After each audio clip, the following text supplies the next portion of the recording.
नवंबर तक 80 करोड़ से अधिक देशवासियों को ये आपके हक का है, कोई इसको वापस नमस्कार दोस्तों, बहुत बहुत स्वागत है आप सभी का एक बार फिर से। जी हाँ दोस्तों, पूरे दिन की कई महत्वपूर्ण और बड़ी खबरें निकल कर सामने आ रही हैं। जानेंगे सभी खबरों को विस्तार से। तो दोस्तों, खबरों में आगे बढ़ने से पहले वीडियो को एक प्यार भरा लाइक जरूर कर दिए और ताज़ा खबरों को जानने के लिए चैनल को सब्सक्राइब भी जरूर कर लें। तो देखते हैं पहली बड़ी खबर निकल कर क्या आ रही है। हरियाणा में 23 अगस्त तक बढ़ा लॉकडाउन, लेकिन नाइट कर्फ्यू खत्म। हरियाणा सरकार ने रेस्ता, माल दुकानें तथा ऐसे अन्य प्रतिष्ठानों को खोलने के समय पर लगाए गए सभी प्रतिबंधों को रविवार को हटा लिया और इसके साथ लॉकडाउन की अवधि में एक पखवाड़े के लिए 23 अगस्त तक बढ़ा दिया। हालांकि नाइट कर्फ्यू हटा दिया गया है। नए नियमों के तहत समय संबंधित पाबंदी हटाई गई है। हरियाणा में पिछले सप्ताह से लॉकडाउन चल रहा है। मुख्य सचिव विजय वर्धन ने एक आदेश में कहा है कि नए दिशा निर्देश सोमवार को सुबह 5 बजे से प्रभावित होंगे। आदेश में कहा गया है कि मास्क के बिना लोगों को सार्वजनिक या निजी परिवहनों पर चलने की अनुमति नहीं होगी। सरकारी निजी प्रतिष्ठान में प्रवेश नहीं दिया जाएगा। इस बाबत राज्य के मुख्य सचिव विजय वर्धन ने सभी जिला उपायुक्त हरियाणा के पुलिस महानिदेशक को आदेश जारी किया है कि आपदा कानून 2005 के तहत राज्य में बिना मास्क के कोई भी सेवा नहीं दिए जाने की नीति कड़ाई से पालन किया जाए। आदेश में कहा गया है कि कोविड के सभी प्रबंधक के लिए 5 स्तरीय रणनीति पर निर्णय ध्यान केंद्रित किया जा रहा है। आदेश में कहा गया है कि जरूरत पड़ने पर सीआरपीसी की धारा 144 यानी सभा पर रोक लगाने का आदेश प्रावधानों को लागू कर सकते हैं।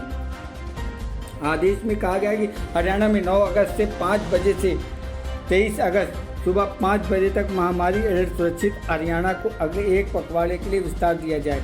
आदेश के अनुसार दुकानों, बार, रेस्ता, माल के खुलने पर लगाए गए प्रतिबंधों को हटा लिया गया।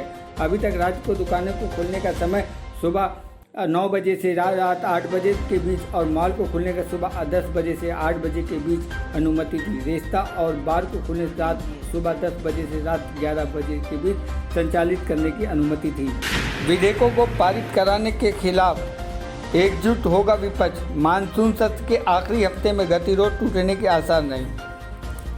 मानसून सत्र के आखिरी हफ्ते में विपक्ष पेगासस जासूसी कांड पर बहस की मांग पर अपना रुख नहीं बदलेगा और दोनों सदनों में कई अहम विधेयकों को बिना चर्चा आनन फानन में पारित कराए जाने का भी मुद्दा बनाएगा।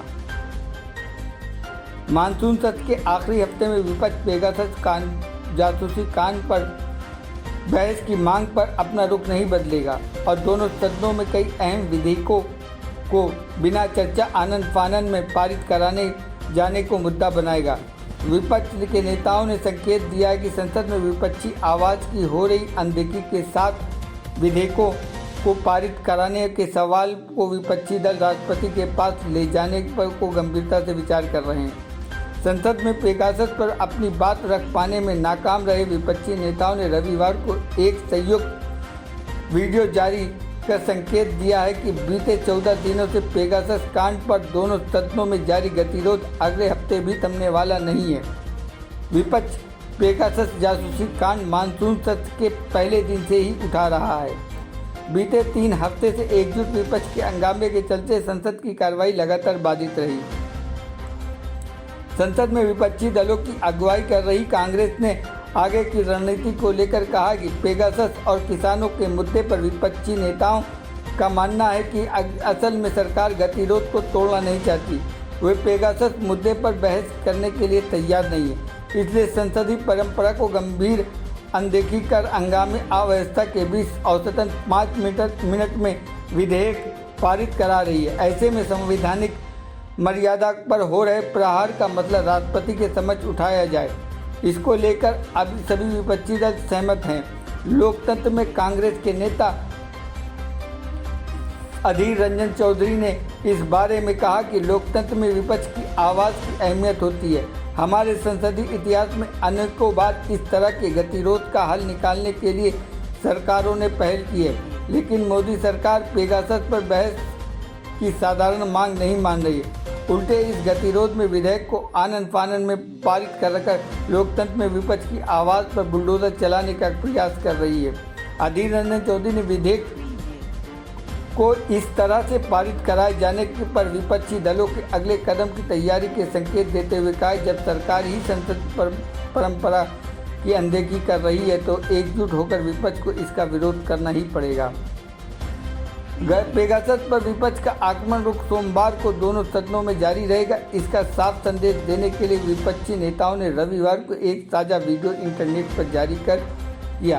पेगासस और किसानों के मुद्दे पर संसद में चर्चा नहीं कराने को लेकर सरकार को घेरा गया।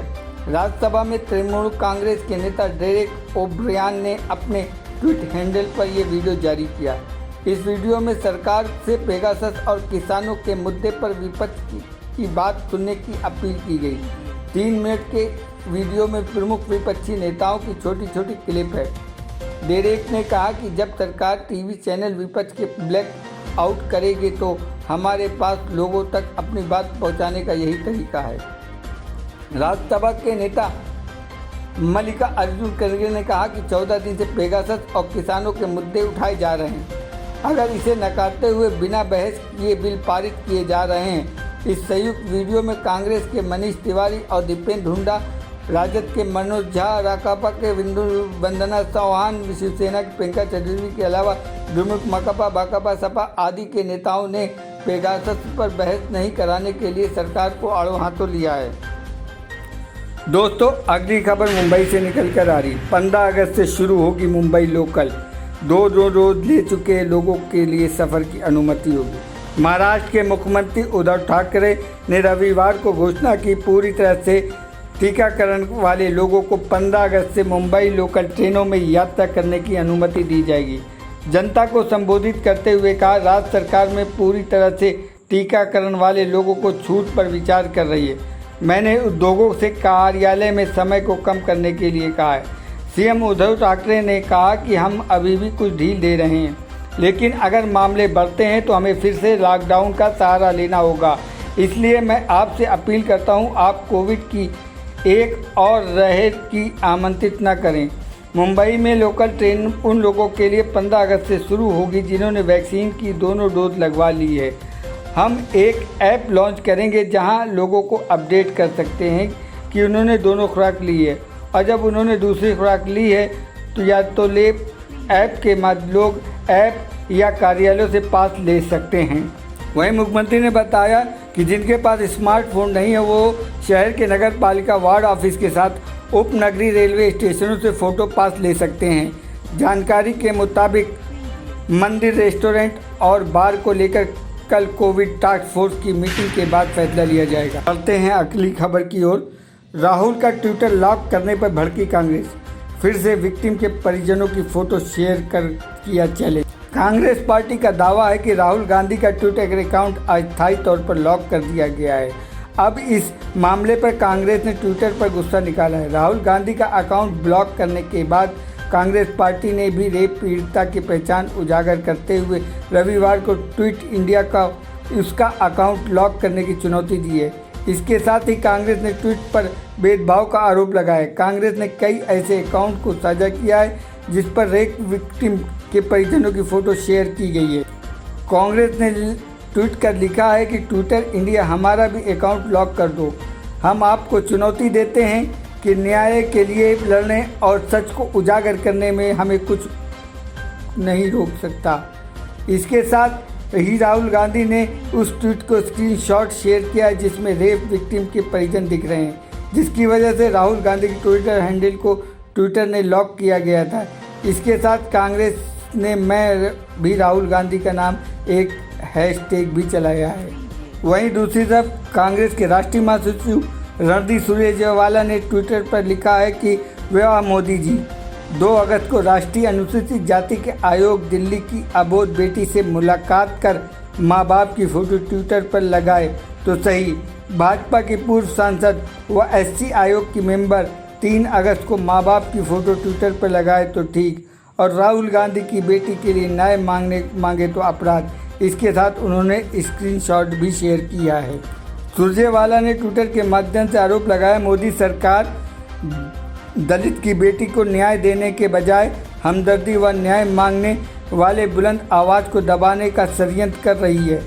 मोदी जी ट्विटर को डराकर राहुल गांधी का अकाउंट बंद कराकर भी बेटी से न्याय की आवाज़ नहीं दबा पाएंगे। ट्विटर को दबाएं या FIR दर्ज कराएं, न्याय देना होगा। कांग्रेस नेता शशि थरूर ने मोदी सरकार की कोविन को लेकर करी तारीफ। वैसे तो ये पहला मौका नहीं है जब शशि थरूर ने खुलकर मोदी सरकार की तारीफ की है। इससे पहले जब प्रधानमंत्री नरेंद्र मोदी ने देश के हर राज्य में 18 साल से ऊपर के उम्र के सभी नागरिकों के लिए मुफ्त वैक्सीनेशन कराए जाने का ऐलान किया था, तो तब भी थरूर ने मोदी की तारीफ की थी। कांग्रेस के वरिष्ठ नेता और सांसद ने कहा था, खुशी है PM बुरे विकल्पों को समाप्त करने के बाद अंत में सही काम किया। शशि थरूर ने अपने ट्वीट में लिखा कि मैंने हमेशा सरकार के अच्छे काम की तारीफ की है और मैं कोविन को लेकर बड़ा आलोचक रहा हूं, लेकिन मैं कहना चाहता हूं उन्होंने कुछ चीज़ें बहुत ही अच्छी की है। आप #WhatsApp नंबर पर संदेश भेजें तो आपको एक OTP मिलेगा, जिसके बाद आप अपना टीकाकरण प्रमाण पत्र हासिल कर सकते हैं। ये बहुत इजी है।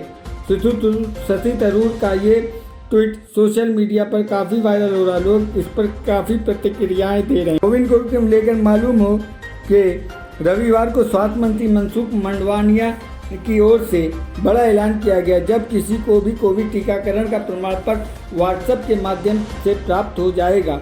दरअसल अब जिस किसी को भी टीकाकरण प्रमाण पत्र चाहिए होगा उसे बस एक खास नंबर पर WhatsApp मैसेज करना होगा, जिसके बाद उसे वही प्रमाण पत्र भेजा जाएगा।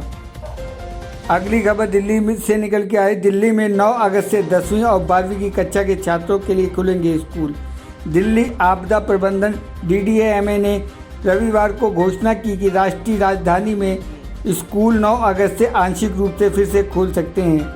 DDMA ने अपनी अधिसूचना में कहा कि सोमवार से 10वीं और 12वीं के छात्र काउंसलिंग, मार्गदर्शन, अन्य क्रियाकलापों समेत एडमिशन की गतिविधियों के लिए अपने स्कूलों में जा सकेंगे। ये निर्णय छात्रों की एडमिशन, बोर्ड एग्जाम से संबंधित एक्टिविटी के लिए लिया गया है। अधिसूचना में कहा गया है, दिल्ली में कक्षा 10 और 12 के छात्रों के लिए 9 अगस्त से स्कूल आंशिक रूप से फिर से खुलेंगे।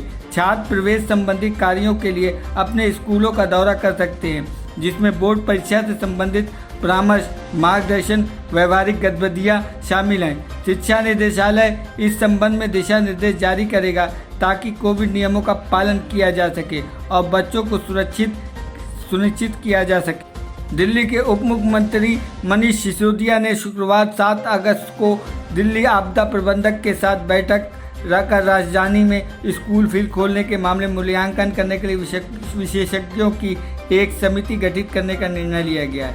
इस सप्ताह शुरुआत में उप मुख्यमंत्री मनीष सिसोदिया ने कहा था कि दिल्ली सरकार को राष्ट्रीय राजधानी में स्कूलों को फिर से खोलने के मुद्दे पर 35,000 से अधिक सुझाव मिले हैं और जल्द ही सभी हितधारकों से प्रतिक्रिया प्राप्त करने के बाद निर्णय लिया जाएगा। 9 अगस्त को प्रधानमंत्री किसान सम्मान निधि की अगली किस्त जारी करेंगे PM मोदी। खाते में आएंगे 2,000 रुपये। प्रधानमंत्री नरेंद्र मोदी 9 अगस्त को प्रधानमंत्री किसान सम्मान निधि की अगली किस्त जारी करेंगे। 9 अगस्त यानी सोमवार को इस योजना के लाभार्थियों के खाते में 2,000 रुपये पहुँच जाएंगे। PM मोदी सोमवार को दोपहर 12:30 पर वीडियो कॉन्फ्रेंसिंग के माध्यम से PM किसान सम्मान निधि की किस्त जारी करेंगे।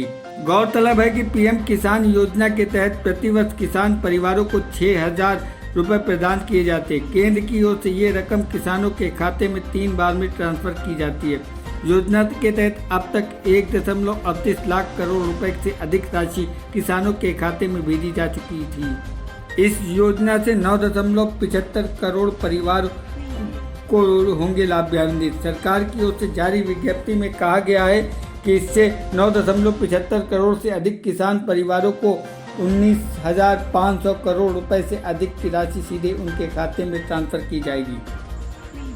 दोस्तों, अगर आप भी अपने गांव, शहर या राज्य की खबर देखना चाहते हैं तो कमेंट में अपने गांव, शहर या राज्य का नाम ज़रूर लिखें और अगर आपको अभी तक किसी भी सरकारी सुविधा का लाभ नहीं मिला है तो भी कमेंट करके ज़रूर बताएं कि सरकार की कौन सी योजना आप तक नहीं पहुंची है, जिससे कि आपकी बात हमारे चैनल के माध्यम से सरकार तक पहुंच जाए। तो चलिए बढ़ते हैं अगली बड़ी खबर की ओर। 2023 तक छत्तीसगढ़ के हर घर में मुफ्त नल कनेक्शन का लक्ष्य।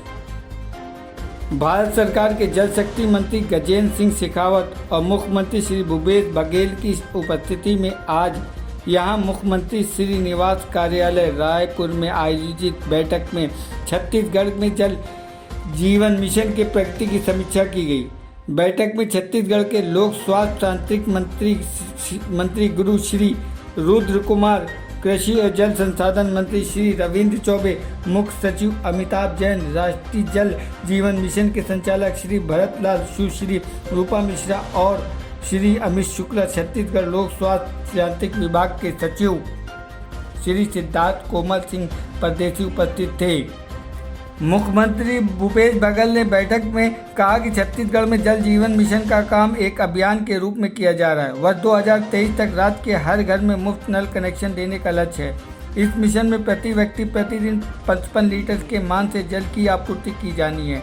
इस मापदंड को ध्यान में रखते हुए लंबे समय तक जल की उपलब्धता सुनिश्चित करने के लिए राज्य सरकार की नरवा विकास योजना में वाटर रिचार्जिंग का काम बड़े पैमाने पर किया जा रहा है।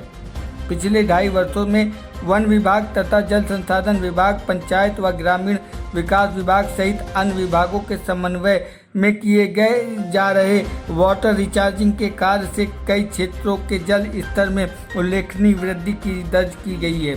मुख्यमंत्री ने कहा, छत्तीसगढ़ नया और पिछड़ा राज्य है, इसलिए जल जीवन मिशन के लिए केंद्रांश की राशि 50% से बढ़ाकर 75% की जानी चाहिए। उन्होंने कहा, राज्य में 14 जिले नक्सल प्रभावित हैं। इन जिलों में सघन वन है। इन क्षेत्रों में दुर्गम भौगोलिक परिस्थितियों के कारण बिजली नहीं पहुंचती है। वचनालय बहुल क्षेत्र में योजना की लागत बढ़ जाती है। छत्तीसगढ़ को केंद्र सरकार से जीएसटी की राशि मिलना भी शेष है। केंद्रीय मंत्री श्री गणेश सिंह शेखावत ने कहा कि नागरिकों को शुद्ध पेयजल की उपलब्धता जीवन की मूलभूत आवश्यकता है, इसलिए भारत सरकार और राज्य सरकार जल जीवन के मिशन कार्यों को प्राथमिकता से पूरा कर रही है। वर्ष 2024 तक देश के हर घर में शुद्ध पेयजल पहुंचाने का लक्ष्य है और बहुत से राज्य इस लक्ष्य को तेजी से पूरा करने का प्रयास कर रहे हैं। उन्होंने कहा कि केंद्र सरकार द्वारा इस मिशन के लिए राज्यों को सामान्य रूप से 50% राशि उपलब्ध कराई जाती रही है।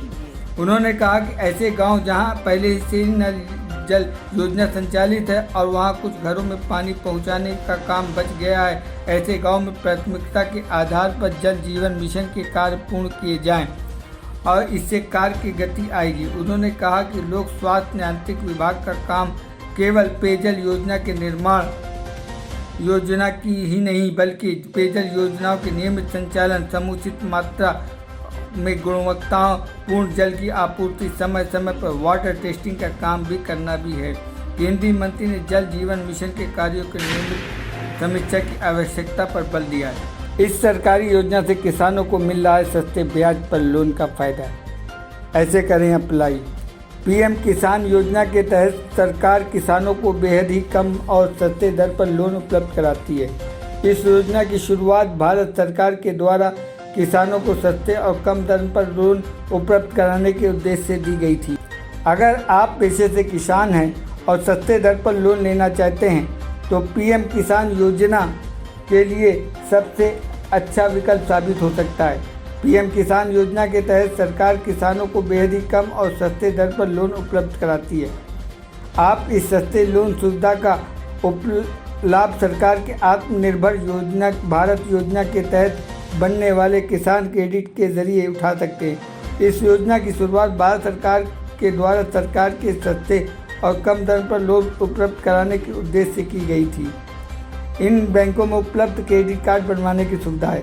यदि आप किसी किसान क्रेडिट कार्ड बनवाना चाहते हैं तो आप कोऑपरेटिव बैंक, क्षेत्रीय ग्रामीण bank, national payment corporation of India, state bank of India और industrial development bank of India की अपनी नज़दीकी शाखा के जरिए सुविधा का लाभ उठा सकते हैं। किसान क्रेडिट कार्ड के जरिए आपको लोन लेने के लिए मात्र 3 तरह के दस्तावेजों की ज़रूरत होगी, जिसमें आधार कार्ड, पैन कार्ड, आपकी फ़ोटो शामिल है। साथ ही एक शपथ पत्र लगता है जिसमें ये बताना होता है कि आपने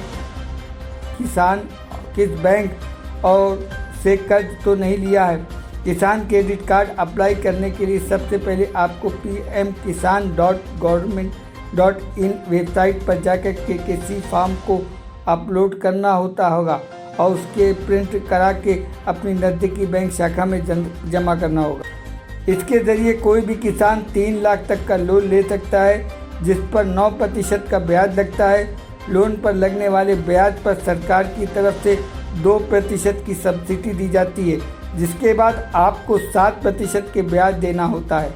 यदि आप समय से पहले ही अपना लोन चुका देते हैं तो आपको ब्याज पर 3% का अतिरिक्त शुल्क भी प्राप्त होता है। आपको केवल 4% ही भरना होता है। चलिए अब सर्राफा बाजार में चलते हैं। सर्राफा बाजार में सोने के दाम 145 रुपये प्रति 10 ग्राम की गिरावट को देखने को मिली। आज सोने का दाम 47,315 रुपये प्रति 10 ग्राम पर रहा। वहीं चांदी की कीमत में 126 रुपये प्रति किलोग्राम की गिरावट देखने को मिली। इससे चांदी की कीमत 66,575 रुपये प्रति किलोग्राम पर रहा। मौसम की जानकारी। दिल्ली एनसीआर में झमाझम बारिश, यूपी, बिहार, झारखंड सहित इन राज्यों में भारी बारिश की संभावना जाने। मौसम का ताज़ा अपडेट।